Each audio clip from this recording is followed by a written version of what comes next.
Hi, thanks for joining me again. Today we're going to work on something completely different, and it's a needle felting project. Great for beginners, super for picking up and putting down, or even working on for a couple of hours or so.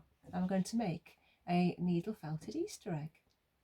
So here's an egg that I've had on the go for a while now, and it's a nice floral design, all made up flowers, sort of meant to represent foxgloves and hollyhocks and daisies and things like that.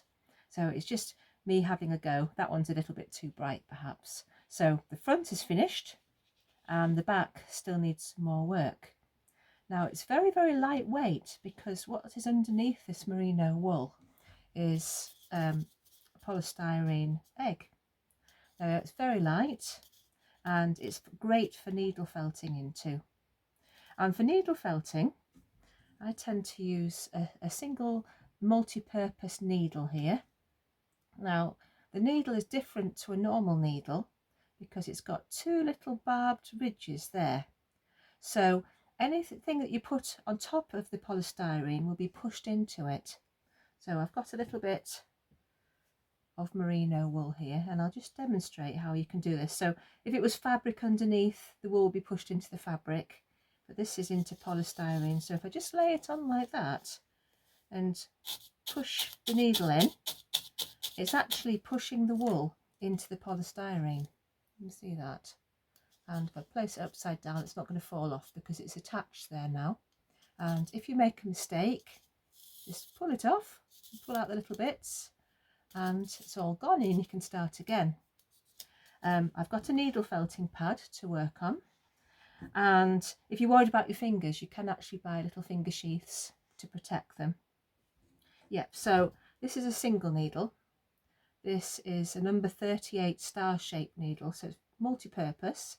If you want finer work, you could go for like 36 triangular, and I tend to use the single needle because you can make it more delicate.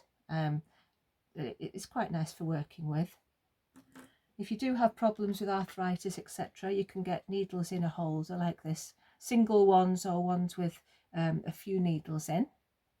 And if you want to work on a larger area, you can buy like a punch needle. It's got about, about 7 needles in there. You can see that. And so that's good for a larger area. But today I'm just going to work with a single needle here. Right, so as you can see here, you have long bits, and I've made little balls as well, but the background is a single colour that I've started with, a blend of colours actually. So what I've got here is a blend of sort of sky colours. So I'm just going, you could do this with a carder, but if you don't have a carder, it's easy just to blend it and tease it like this with your fingers. See how those colours are mixing. So nice sort of summery colours. There we are. And just tease those little bits out. You lay it on your polystyrene and quite rapidly and firmly poke it in, and just keep working on that. You see how it's starting to stick nicely there, and the longer that you do it for, the smoother surface you're going to get. So there we go. That shows you how you do a wider surface. So that started to cover nicely in just a few seconds. Take that off. So if I was doing a piece of grass or foliage, that's the wrong colour, but it doesn't matter.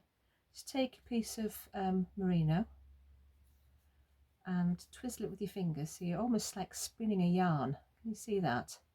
So spun a yarn shape there, and then just lay it on the white background so you can see, and keeping your fingers well out of the way.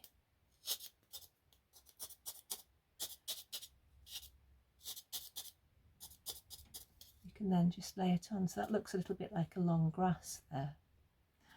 If you want to make a ball, just like plasticine, just roll it in your fingers like that. So this could be the centre of a flower perhaps. Place it on your egg. Oops, there we go. and then just needle felt that on. There we are, so you've got a little ball shape. I wouldn't recommend doing this with young children because the needles are really sharp, but teenagers or one-to-one with slightly younger is absolutely fine. So you can just work on it like that. So yeah, that's the floral design, and using an orb or a ball of polystyrene, this is far more contemporary. And what I did on this one is I wove pieces of merino. So I wove it on, and then to secure it, I just pushed in with it with the felting needle. So on here, I've got merino wool, I've got little bits of silk, the mulberry silk that we use, and this is a blended one, so you've got the silks and some bamboo in there as well. And then what I've started doing on this one, I don't know whether you can see, is I've started sewing into it as well with metallic thread to make it more interesting.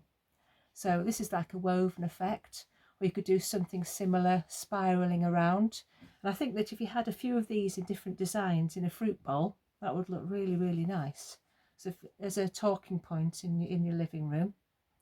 And then for Christmas, you can actually make baubles. So this is one that I've been working on. It's a little robin, just a demonstration piece. And I've put in some sparkling stellina mix there. So that's lovely, just a white creamy base on that one.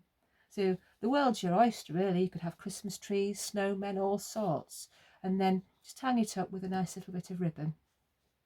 So Christmas baubles, you could go all sorts of different designs for your Easter eggs, and I actually run workshops on these, and I've had cockerels and chickens and biblical scenes, all sorts on these Easter eggs, and they're really fun to do.